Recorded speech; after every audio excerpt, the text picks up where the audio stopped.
அனைவருக்கும் வணக்கம்.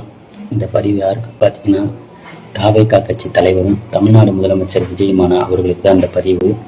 உங்களுக்கு தமிழ்நாடு சட்டமன்ற தேர்தலில் பெரும்பான்மை கிடைக்கவில்லை என்று சொன்னால், நீங்கள் வெற்றி பெற்ற 108 எம்எல்ஏக்களையும் ராஜினாமா பண்ணிவிட்டு மக்கள் மன்றத்தில் வந்து எங்களுக்கு போதுமான எம்எல்ஏக்கள் கிடைக்கவில்லை ஆட்சி அமைக்க, நாங்கள் உங்களை நம்பி வந்திருக்கிறோம், 234 தொகுதியிலும் நாங்கள் நிற்கிறோம், எங்களுக்கு வாய்ப்பு கொடுங்கள் என்று சொல்லி பெரும்பான்மையை நிரூபித்துவிட்டு நீங்கள் ஆட்சி அமைங்கள். அதில் எந்த விதமான மாற்று கருத்தும் இல்லை.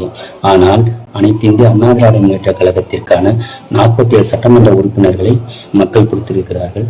அவர்களிடம் ஒவ்வொருவராக ராஜினாமா பண்ண வைத்துவிட்டு குதிரை பேரம் செய்து கொண்டு நீங்கள் ஆட்சியை தக்க வைக்க முயற்சித்தீர்கள் என்று சொன்னால், இந்த மக்களும் தமிழக இளைஞர்களும் பார்த்து கொண்டிருக்க மாட்டார்கள். இதற்கான விளைவை நீங்கள் கூடி சீக்கிரம் அனுபவிப்பீர்கள். மக்கள் மாற்றத்தை விரும்பிதான் உங்களுக்கு வாய்ப்பு கொடுத்தார்களே தவிர, நீங்கள் திமுக அதிமுக மாற்று என்று சொன்னீர்கள். ஆனால் திமுக அதிமுக பண்ணாத அனைத்து தெல்லுமுறைகளையும் நீங்கள் பண்ணி கொண்டிருக்கிறீர்கள். இதுக்கான விளைவு தொடரும். இதோட விளைவு தொடரும் என்று சொன்னால், தாவேகா அழிவதை யாராலும் காப்பாற்ற முடியாது. என்னை போன்ற பல இளைஞர்களுக்கு உங்களை பிடிக்கும். ஆனால் இப்படி கேவலமான கீழ்த்தரமான அரசியலை விஜய் செய்வதை திருத்திக் கொள்ள வேண்டும். இல்லை என்றால் தமிழக மக்களும் இளைஞர்களும் உங்களுக்கு தகுந்த பாடத்தை கொடுப்பார்கள். நன்றி, வணக்கம்.